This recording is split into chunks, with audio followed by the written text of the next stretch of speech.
गुरु भक्ति योग।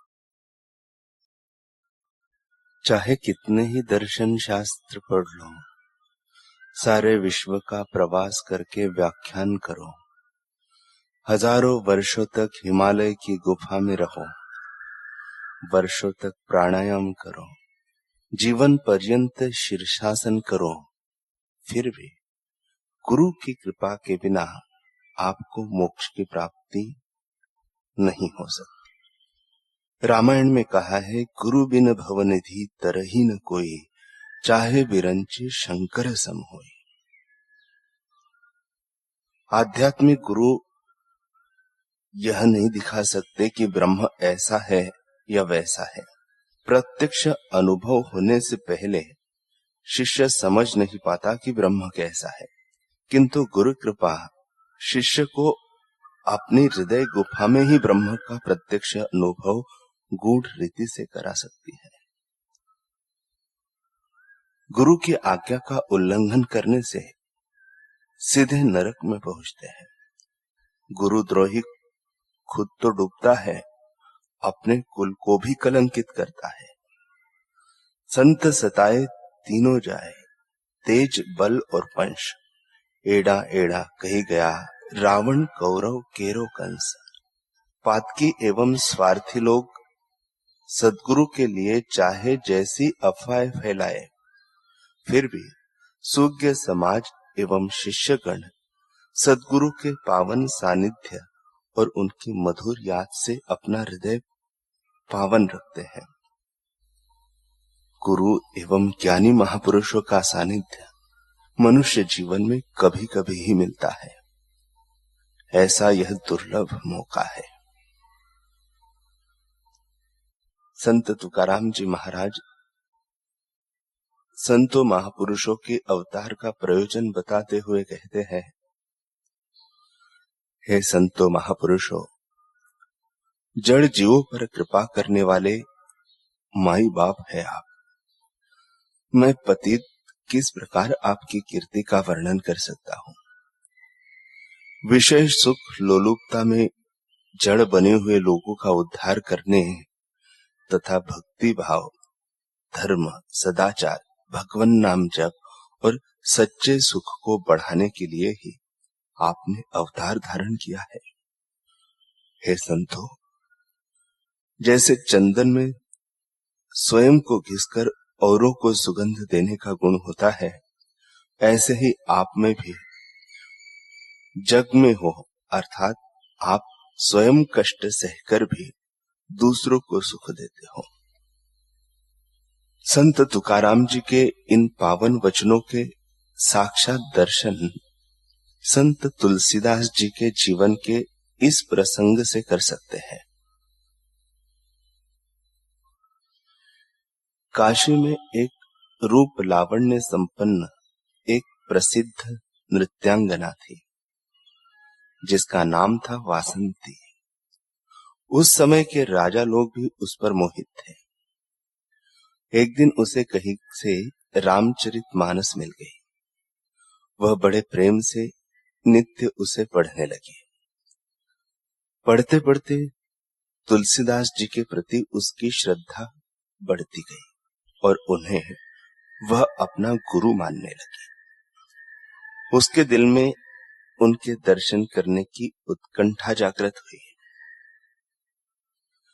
काशी में तुलसी चौराहा है, वहां पर तुलसीदास जी की उपस्थिति में रामचरितमानस का पाठ होता था और अंत में विनय पत्रिका का पद गाया जाता था। एक दिन साहस करके वह तुलसी चौराहे पर गई। पाठ चल रहा था। भक्त तन्मय होकर बैठे थे तथा गोस्वामी जी नेत्र मूंद कर बैठे थे। वासंती हाथ जोड़कर एक कोने में खड़ी थी। पाठ खत्म हुआ तब कुछ भक्तों की नजर वासंती पर पड़ी। अरे, यह यहां क्यों खड़ी है? ए पापिन, चली जा यहां से। तुलसीदास जी की ओर अपलक निहारते हुए वासंती चुपचाप खड़ी रही। कोलाहल सुनकर तुलसीदास जी ने आंखें खोली। पूछा, बेटी तुम कौन हो और क्या चाहती हो? वात्सल्यपूर्ण वचन सुनकर वासंती की आंखों से अश्रुधाराएं बहने लगी। उसे ऐसे लगा मानो जीवन आधार मिला हो। वह बोली, बाबा जी, भक्तों का मुझे दुत्कारना ठीक है। मैं एक वैश्या हूं। मैंने अब आपको गुरु मान लिया है। मैं आपके सम्मुख विनय पत्रिका का एक पद गाना चाहती हूं। भक्त बोले, महाराज, लगता है यह हमारा नाम खराब करने के इरादे से यहां आई है। इसे सम्मति देना गलत होगा। आप हमें आज्ञा दीजिए, हम अभी इसे यहां से निकाल देते हैं।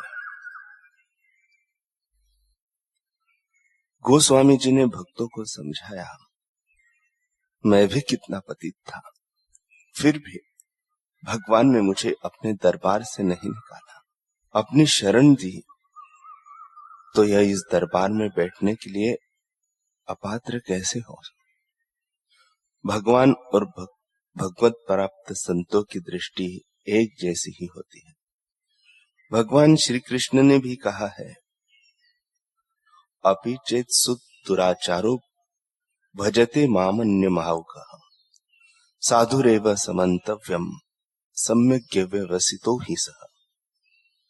यदि कोई अतिशय दुराचारी भी अनन्य भाव से मेरा भक्त होकर मुझको भजता है, तो वह साधु ही मानने योग्य है, क्योंकि वह यथार्थ निश्चय वाला है।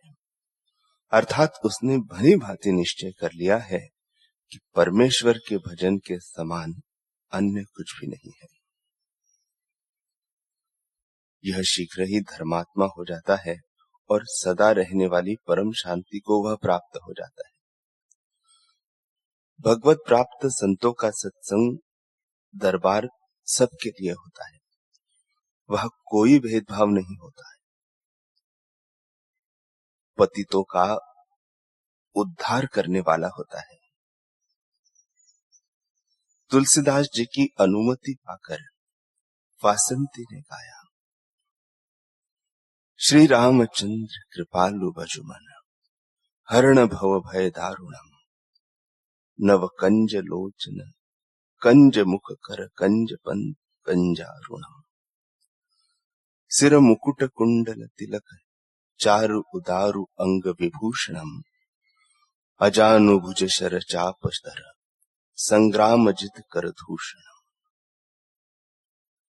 रामचरित मानस का सच्चे हृदय से पठन मनन करने से वासंती का हृदय निर्मल हो गया था। उसकी आवाज अब किसी व्यावसायिक गायिका की आवाज नहीं थी, बल्कि उसमें मीरा किनाई भक्ति भाव की रसधारा का प्राकट्य हो गया था। संतों को तलाश होती है निश्चल निर्मल और आंगन की, जिसमें वे भगवत अमृत की वर्षा कर सके। तुलसीदास जी को यहाँ ऐसा ही निर्मल हृदय मिला और उन्होंने उस पर संकल्प से अपनी कृपा बरसाई।